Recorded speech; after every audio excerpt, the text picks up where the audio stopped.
2 ते 3 दिवसापासून continue mood off होतं. म्हटलं चला थोडं बाहेरून फिरून आलं, की बरं तरी वाटेल आणि तसं पण आम्हाला समजलं होतं, की रेशीमबाग ग्राउंडला खूप छान असं बुक फेस्टिव्हल लागलेलं आहे. आता जे पुस्तक आपलं जीवन बदलवते, घडवते, आपल्या जीवनाला सुंदर असा आकार देते, त्या बुक फेस्टिव्हलला तर गेलंच पाहिजे म्हणून गेलो होतो.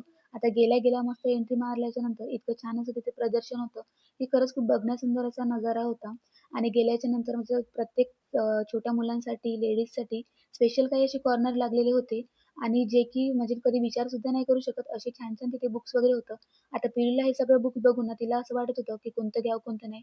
कारण सरूला बुक्सची खरंच तसं पण खूप जास्त आवड आहे.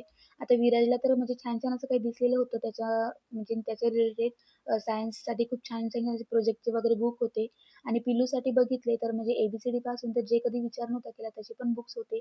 उम्मीसाठी काही बघितले होते मी, पण ते पण खूप छान-छान होते, पण प्राईस पण खूप जास्त होती. नंतर काही क्राफ्टच्या वस्तू बघितल्या होत्या, जे की तिथे म्हणजे स्वतः तयार करून राहिले होते. मला काही वस्तू तिथल्या आवडल्या होत्या, जे की मी घेतल्या. ते तुमच्यासोबत मी नक्की शेअर करणार आहे. म्हणजे याचा व्लॉग मी तुमच्यासोबत नक्की शेअर करणार आहे, कारण एका व्लॉगमध्ये इतकं जे सांगू शकत नाही. आणि माझ्या पिलूला हे गौतम बुद्धाचा स्टॅच्यू दिसला होता. ती बऱ्याच वेळपासून तिथेच थांबून होती, हटायचं काही नाव नव्हते घेत.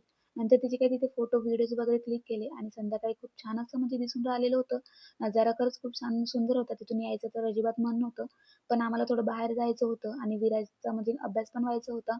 मग नंतर काही च्या स्टेशनरीमध्ये वगैरे काम होतं ते वगैरे केलं आणि लवकरच मग घरी वगैरे निघून आलेलो होतो. कारण संध्याकाळ झाली होती आणि थंडी पण खूप जास्त वाढली होती.